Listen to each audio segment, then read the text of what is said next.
Bonjour à toutes et tous. On devrait avoir Marine qui est arrivée. Voilà, parfait. On est ravis d'être avec vous aujourd'hui et on va commencer par se présenter l'une après l'autre. Vas-y Marine.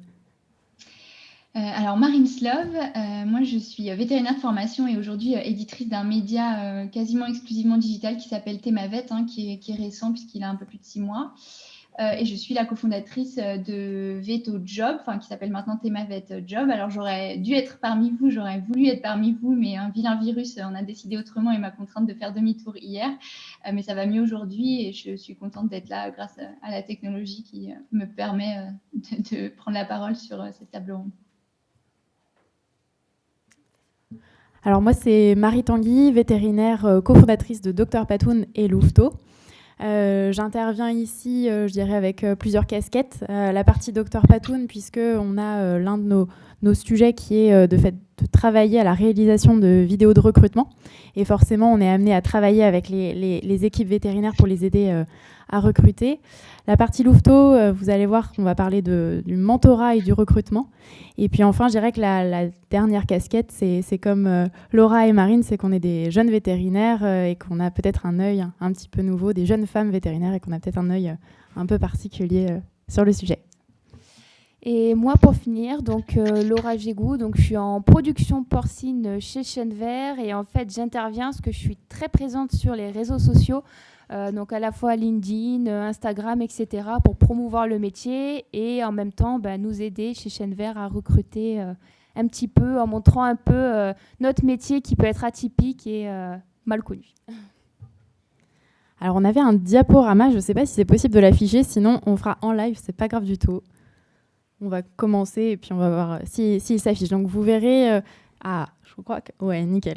Mais je crois qu'on voit peut-être plus Marine. Donc à choisir, on va peut-être garder Marine. Bon, on va voir. Donc oui, on va vous parler de recrutement aujourd'hui, comment devenir un serial recruteur. Et on va se baser sur le cercle vertueux de la marque employeur. Et on n'a rien pour faire passer les slides. Donc... Bon, je pense qu'on peut repartir sur Marine et tant pis pour le diapo. Ouais, on va bien passer. On va bien passer à la slide suivante. Et vous allez voir, on va aborder ces différentes thématiques dans notre présentation. L'attractivité, comment attirer, ensuite comment fidéliser et puis après comment engager les salariés. Donc je vous propose qu'on fasse la première partie attirer ses salariés et je vais laisser la parole à Marine. Je ne sais pas si tu nous entends encore. Oui, je vous entends très bien. Oui, pas de problème pour commencer sur cette partie attirer les recrues vétérinaires. En fait, c'est vraiment de se demander tout ce qui permet de se rendre attractif pour que des candidats postulent à un poste, puisque c'est la première étape, mais aussi pour qu'ils acceptent le poste. Alors évidemment, c'est un sujet brûlant, puisque déjà vu de la période, puisque c'est une forte période de recrutement, mais aussi parce qu'il y a des problèmes de recrutement qu'on connaît tous. Aujourd'hui, nous, on fait des stats internes sur Veto Job, mais il y a pas mal d'études qui se recoupent, même s'il n'y en a pas qui sont complètement exhaustives et complètes, mais on a un sentiment qu'on est aujourd'hui sur un différentiel qui est entre 40 et 45% entre l'offre et la demande. Donc évidemment, c'est d'autant plus important de traiter correctement et globalement ce sujet d'attirer les recrues vétérinaires.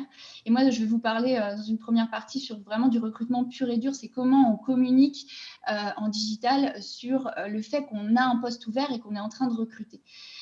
Alors d'abord, la première chose, c'est qu'il y a les sites emploi spécialisés qui sont vraiment spécialisés dans le secteur vétérinaire. Donc là, je parle de sites emploi qui sont en fait des job boards, c'est-à-dire une possibilité de mettre des annonces et possibilité d'accéder à des profils et tout ce qui va permettre une mise en relation entre les recruteurs et les candidats.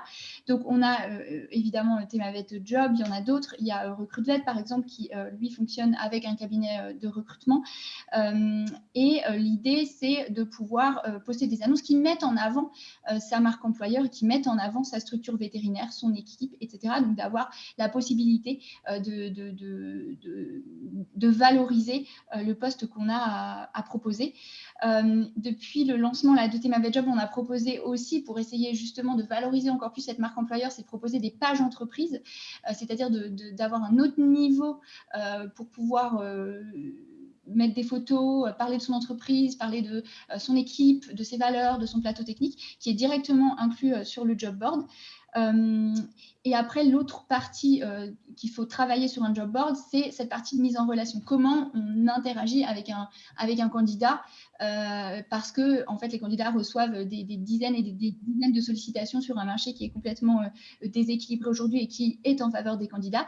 Donc, c'est de soigner l'accroche. Par exemple, quand on contacte via une CVTech, comment on met en avant toujours sa marque employeur et qu'on accroche le candidat pour au moins qu'il y ait une première interaction et de pouvoir l'accrocher. Ensuite, les autres moyens qui existent, tous ces moyens sont complémentaires parce qu'évidemment, quand on est sur un marché aussi déséquilibré, il faut cumuler les méthodes. Ce sont les annonces web qui sont issues de la presse professionnelle, on les connaît toutes et tous depuis longtemps, La Semaine, La Dépêche. Il y a une possibilité d'utiliser ces outils pour mettre des annonces en digital également. Il y a aussi des pages Facebook, il y en a une surtout qui me vient, je ne vais pas être forcément complètement exhaustive, mais c'est Vétérinaire Emploi, où c'est eux qui postent les annonces aussi pour vous, sachant qu'évidemment, là, on est sur quelque chose qui est moins qualitatif que des job boards ou des annonces web issues de la presse pro, puisqu'il n'y a pas d'outil de tri et qu'on est complètement dépendant de l'algorithme de Facebook. Donc, c'est une autre démarche, mais ça peut être, pourquoi pas, quelque chose de complémentaire. Ensuite, l'autre chose qui peut être utilisée et qui est pas encore beaucoup utilisé par les vétérinaires, ce sont les sites emploi, mais généralistes cette fois. Alors, il y en a un paquet. Je vais en citer deux. Le premier, c'est LinkedIn. Il y a de plus en plus de vétérinaires praticiens qui sont sur LinkedIn et qu'on peut contacter par ce biais-là, même si eux ne vont pas forcément rechercher les annonces. Il n'y a pas forcément besoin de mettre une annonce, mais en tout cas, il y en a de plus en plus. Donc, ça peut être aussi un outil où là, il faut soigner l'accroche, la manière dont on va contacter le candidat. Et un deuxième que je pourrais citer, c'est Welcome to the Jungle, qui est un site généraliste aussi, qui fait à peu près tout. Et là, eux, ils ont vraiment axé leur développement sur le fait de mettre beaucoup en avant sa marque employeur. Donc, c'est un travail qui se fait avec eux, avec des vidéos, des médias, etc. C'est aussi très peu encore utilisé par les vétérinaires. Est-ce que c'est une voie d'avenir? Je ne sais pas. Après, ce dont il faut se rendre compte, c'est que là, quand on parle de LinkedIn, de recrutement via LinkedIn ou via Welcome to the Jungle, on est sur des tarifs qui sont beaucoup plus élevés que sur ce que j'ai proposé précédemment.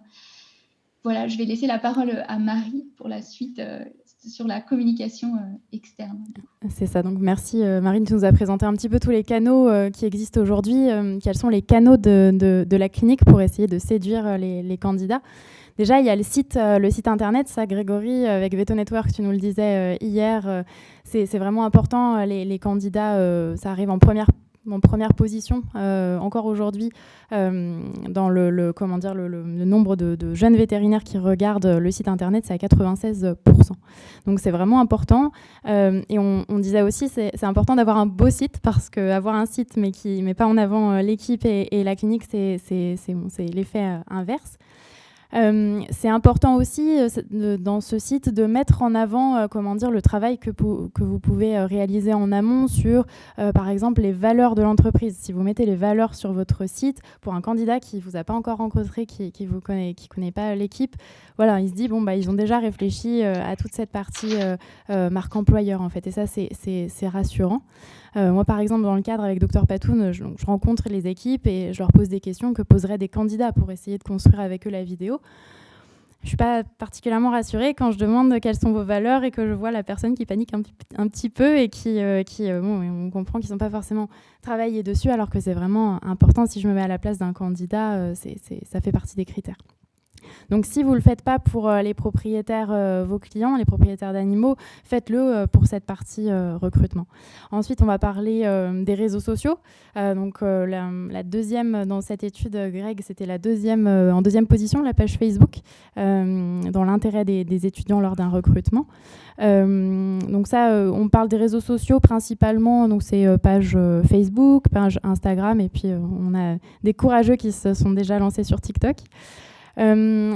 Comme on le disait hier aussi, ce qui est important au-delà de l'animation de la page, c'est surtout, et ça va dans le même sens que les avis Google, c'est comment la clinique répond en fait à ces avis, comment la clinique va répondre sur les réseaux sociaux à des commentaires qui pourraient être négatifs. Et ça, c'est vraiment important aussi. Et dernier point, plus précisément sur le canal qui est donc la vidéo. L'intérêt de la vidéo, alors c'est ce que je dis toujours, la vidéo fait pas de magie.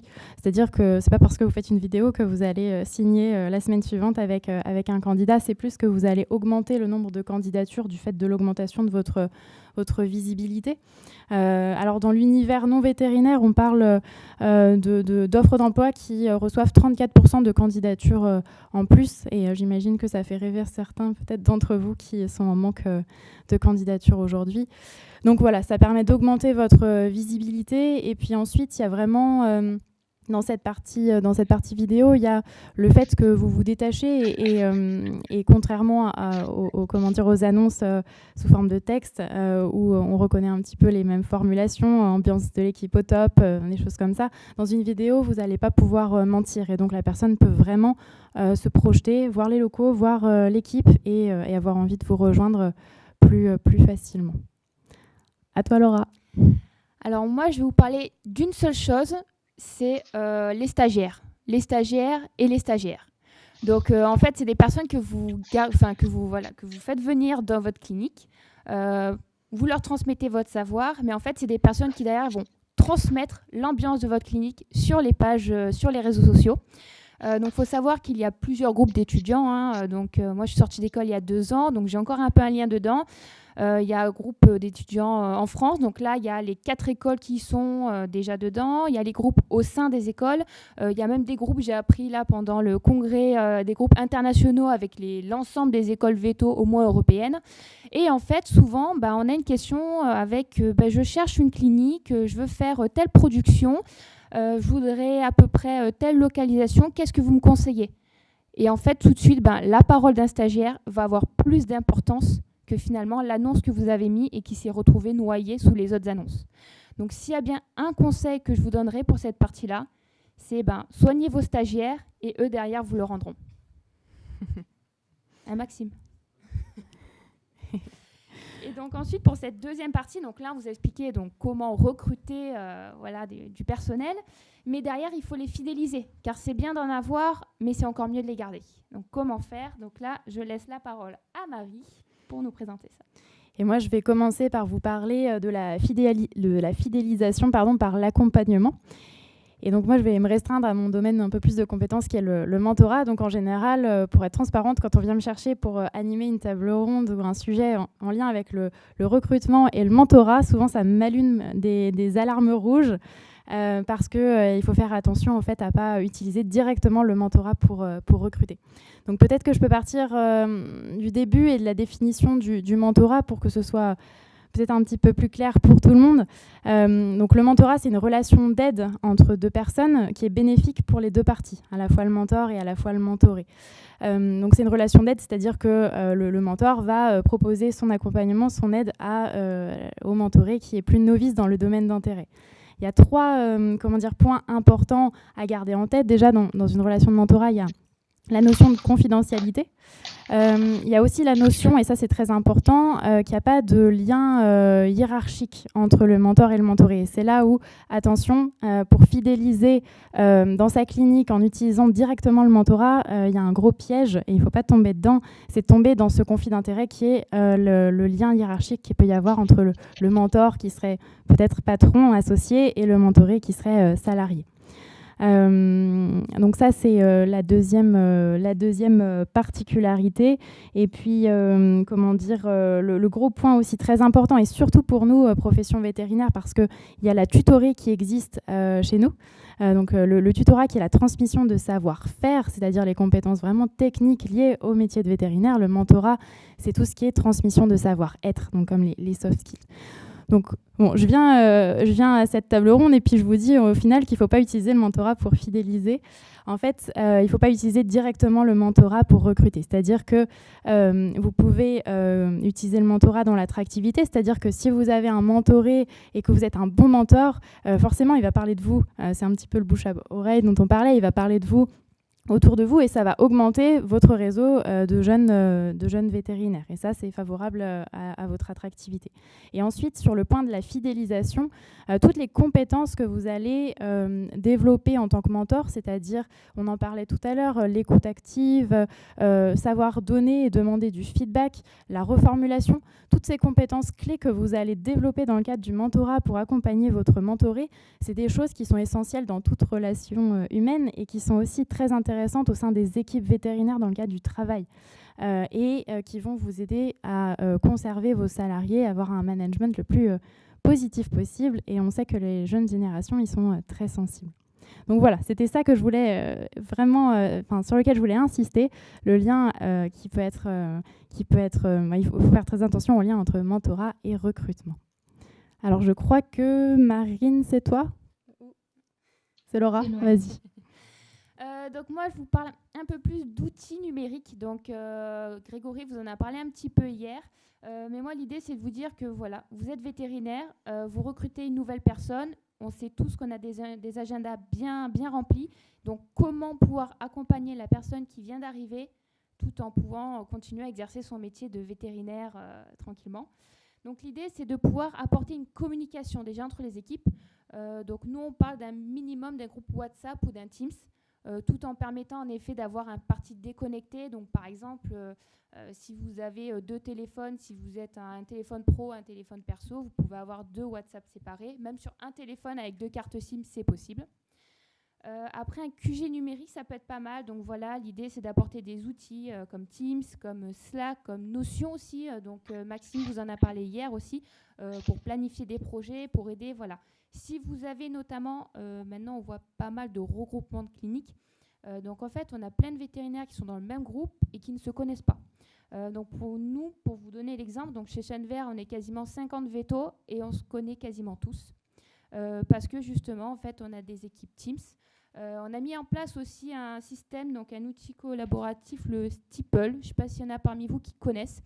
En fait c'est une sorte de réseau social, un peu un Facebook intra-entreprise, sur lequel en fait on peut balancer des photos, on peut commenter, on peut liker. Et là aussi, ça permet en fait d'avoir une idée de qu'est-ce qui se passe sur les autres sites. Voilà, il y a un anniversaire qui est fêté, on va mettre des photos. Et en fait, tout ça apporte justement un outil aussi, ça fait un esprit, une ambiance chaleureuse en fait au sein de votre clinique. Et ça vous permet aussi voilà, de partager les uns les autres, pareil, les réussites sportives, les événements. Il y a une course qui est organisée, qui veut participer, voilà. Vraiment, c'est cet esprit d'équipe en fait que maintenant les jeunes vétérinaires cherchent aussi et que vous pouvez apporter. Et ensuite, pour finir, donc là, je parle plus côté peut-être rural, peut-être en canin. Je ne sais pas si vous vous sentez très concerné, mais par l'agenda collectif. L'idée, voilà, c'est vous avez un téléphone, vous avez votre agenda, mais aussi celui des collègues, ce qui fait que très vite, vous avez une urgence, vous n'avez pas besoin d'appeler tout le monde. Mais vous pouvez regarder au préalable les agendas et pouvoir appeler les personnes qui seront disponibles. Donc là, pareil, ça évite en fait à la personne qui vient d'arriver d'être noyée parce qu'on va faire que l'appeler alors qu'en fait, elle a déjà des choses de prévues. Donc voilà, et donc je vais laisser la parole ensuite à Marine qui va vous parler un peu plus de consulting et de coaching. Oui, alors moi je voulais surtout aussi parler du début de la fidélisation, c'est-à-dire qu'est-ce qui au tout début quand le salarié arrive dans l'entreprise, la première étape de la fidélisation finalement c'est l'onboarding, c'est-à-dire que c'est le parcours d'intégration, c'est comment on va intégrer ce salarié au sein de la structure. Alors il y a plein de choses qui peuvent être faites pour ça. Pour la partie digitale, il y a une des choses auxquelles on a pensé toutes les trois, c'est le livret d'accueil partagé à tous, qui peut d'ailleurs être aussi envoyé aux membres de l'équipe s'ils ne l'ont pas déjà reçu. J'ai eu l'occasion d'en faire et d'en voir quelques-uns et il y a plein de choses qui peuvent être faites. Il faut vraiment qu'il y ait un peu le cœur de l'équipe et les valeurs qu'on retrouve dans ce livret d'intégration, ça peut aller d'informations qui sont purement techniques, je ne sais pas, vos protocoles d'anesthésie, l'accès à la clinique, les horaires d'ouverture, à des choses un petit peu plus personnalisées. Dans ce que j'ai pu voir ou faire, il y a un projet que j'ai fait il n'y a pas très longtemps où ils avaient tous donné des bons plans, en fait. Les bons plans pour une personne qui vient s'installer dans la région, donc les bons plans du Champagne. Hein, j'habite en Champagne, donc c'était la région. Mais les bons restaurants, les marchés, là où on peut aller faire ses courses, et remettre évidemment toutes les valeurs de l'entreprise. Il y en a qui associent ça avec ce qu'on appelle un welcome pack, donc c'est le fait d'avoir un petit cadeau physique ou en tout cas quelque chose à offrir aux salariés quand il arrive.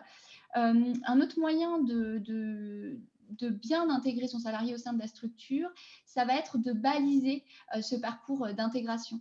Ça a un côté un peu sécurisant. Donc, par exemple, on peut utiliser cette histoire d'agenda en disant, voilà, on va faire un point à 2 semaines, on va faire un point à 1 mois et demi. L'ordre du jour, ce sera ça. Qu'est-ce que tu en penses, etc. Donc, vraiment, d'utiliser les outils numériques pour baliser ce parcours d'intégration et mettre le salarié dans un contexte de sécurité où il sait qu'il est en parcours d'intégration. Autre chose que j'ai pu voir, c'est l'annonce, vraiment le premier ou les 3 premiers jours d'arrivée du salarié, c'est de pouvoir l'annoncer à tous. Par exemple, quand on a, alors ça peut être ne serait-ce qu'un mail, hein, d'envoyer à tout le monde, voilà, aujourd'hui on accueille un tel avec ces fonctions-là, etc. Ou j'ai vu aussi sur l'écran de la salle d'attente, en fait, avec un petit bienvenue, ce qui est vraiment très sympathique et ce qui permet aux gens de se mettre dans de bonnes conditions et de commencer cette fidélisation. Et le dernier point, c'est il y a des solutions qui sont toutes faites et toutes faites, en tout cas qui sont déjà construites. Je pense par exemple au parcours tandem de chez ADVET, où là en fait il y a une proposition d'accompagnement pour que le manager et le salarié se rencontrent finalement de la bonne manière. C'est-à-dire faire en sorte que les deux, le manager et le salarié, soient satisfaits de cette nouvelle collaboration. Donc ça, c'est des choses qui sont possibles quand vous travaillez, quand vous décidez de travailler avec des consultants ou des coachs. Alors, il y en a plusieurs, j'ai cité ADVET, il y en a d'autres, il y a Tirsev, il y a Eunoia Conseil. En tout cas, ils sont tous capables de faire un état des lieux objectif et de vous permettre de mettre en place des outils, parfois numériques, et des habitudes pérennes pour commencer cette fidélisation du salarié. Alors, je prends ta suite, Marine, pour terminer sur cette partie justement fidélisation des salariés. Et on en a parlé déjà un petit peu au cours de ces 2 journées. Il y a notamment des outils digitaux qui sont assez variés, mais qui peuvent fidéliser les salariés de manière assez efficace, et surtout si on les cumule. Donc là, je pense qu'on est un petit peu juste niveau timing, donc je vais aller rapidement. Mais par exemple, il y a les lectures de radio assistées par IA. Ça, si vous êtes curieux, vous pourrez aller demander l'expérience de Greg à Nikon avec son équipe de jeunes salariés qui étaient très contents d'avoir ce service-là à la clinique. On a aussi la boutique en ligne, on vient de le dire, on vient d'en parler. Donc ça aussi, c'est quelque chose qui plaît aux jeunes générations. Et un autre point aussi, parce que je connais un petit peu ce milieu-là, la régulation téléphonique. Il y a une étude, une thèse qui est sortie en 2021 dessus. C'est un plus pour 25% des vétérinaires qui sont recrutables. Donc c'est vraiment ça peut être un argument. Donc voilà pour cette partie fidélisation. Une fois que les salariés sont fidélisés, on peut avoir une étape encore plus loin, c'est-à-dire de les engager pour qu'ils deviennent nos ambassadeurs. Et donc ça, c'est l'objet de notre 3e partie. Et donc je vais commencer par une notion que vous connaissez peut-être ou pas, je ne sais pas. C'est l'employee advocacy. C'est en fait une technique pour essayer de transmettre à ses équipes salariées tous les bons codes pour repartager et pousser la marque de l'entreprise sur les réseaux sociaux principalement. Et donc ça se fait de manière très générale, mais ça peut être tout à fait utilisé dans le cadre du recrutement. Et donc, moi, je vais donner les grandes lignes, et puis Marine, je crois que tu vas donner des exemples après. Très concrètement, c'est apprendre les bons codes des réseaux sociaux. Par exemple, quand on fait une publication, c'est demander à ses salariés d'aller liker, d'aller commenter, c'est encore plus fort, d'aller repartager, c'est encore plus fort, pour essayer de diffuser le message de votre marque sur les réseaux, et en particulier sur du recrutement. Vas-y Marine. Oui, je rebondis sur ce que tu viens de dire. Effectivement, demander à ses salariés d'aller partager, ça peut même donner lieu à quelque chose qu'on a construit en amont, d'un mini plan de communication qu'on a construit en amont. Je vais vous donner un exemple de quelque chose que j'ai fait assez récemment dans le cadre d'un recrutement où on n'arrive pas à trouver, et pour autant on est dans une clinique où les salariés sont très fidélisés. Et vous pouvez aller demander à votre équipe d'activer tous leurs réseaux sociaux perso, s'ils le veulent évidemment, pour partager le fait qu'il y a un poste d'ouvert, qu'il y a une annonce en ligne, et pour amplifier la réponse. Et en fait, ce qui peut être fait, c'est de rédiger un message qui ira ou sur les réseaux sociaux de la clinique, le premier message, ou par exemple sur le LinkedIn d'un ou plusieurs associés. Et c'est pas un repartage d'annonce, c'est vraiment d'exprimer la manière dont on propose ce poste, ou la manière dont on vit la situation, donc quelque chose qui est un petit peu dans l'explicatif et l'émotionnel, et d'aller dire à toute son équipe, voilà, ce qu'ils souhaitent, ce serait bien de repartager, mais de repartager avec un message personnel. Si vous vous sentez bien dans cette structure depuis 6 ans, et s'il vous plaît, écrivez-le, dites-le, et de tout faire ça, tout grouper en fait sur 24 heures pour essayer de donner un effet boule de neige et que ça se répercute et que ce soit un petit peu visible sur les réseaux sociaux. Et moi, je vais vous parler d'un dernier exemple. Alors, 2 possibilités. La première, c'est vrai que si vous avez du temps, passez dans les écoles veto, intervenez et envoyez vos salariés. Parce qu'en fait, un salarié qui ne va pas aller aux étudiants, on va un peu plus les écouter. Des fois, c'est vrai que quand c'est un patron tout seul, on peut se poser des questions sur ce qu'il nous raconte. Voilà. Alors qu'un salarié, globalement, les étudiants vont avoir un peu plus confiance. Et ensuite, n'hésitez pas à les mettre à l'avant dans les publications. Vous envoyez vos salariés dans des événements. Par exemple, aujourd'hui, vous l'envoyez à Numanima. Incitez-le, dites-lui, n'hésite pas, publie ton expérience, mets une petite photo sur LinkedIn, dis ce que tu as fait. Et en fait, derrière, allez liker, allez en fait demander aux autres personnes aussi d'aller le pousser, d'aller le liker, d'aller le commenter, pour en fait lui montrer qu'il a vraiment une importance dans la structure, qu'il est devenu quelqu'un, en fait, personne n'est indispensable, mais on est tous un peu essentiels dans une structure veto pour qu'elle fonctionne. Donc vraiment, voilà, le mettre en avant pour qu'en fait, finalement, il se sente engagé, et que de lui-même se dise, j'ai envie de montrer que ma société m'a envoyé dans des tels événements, m'a permis de faire ça.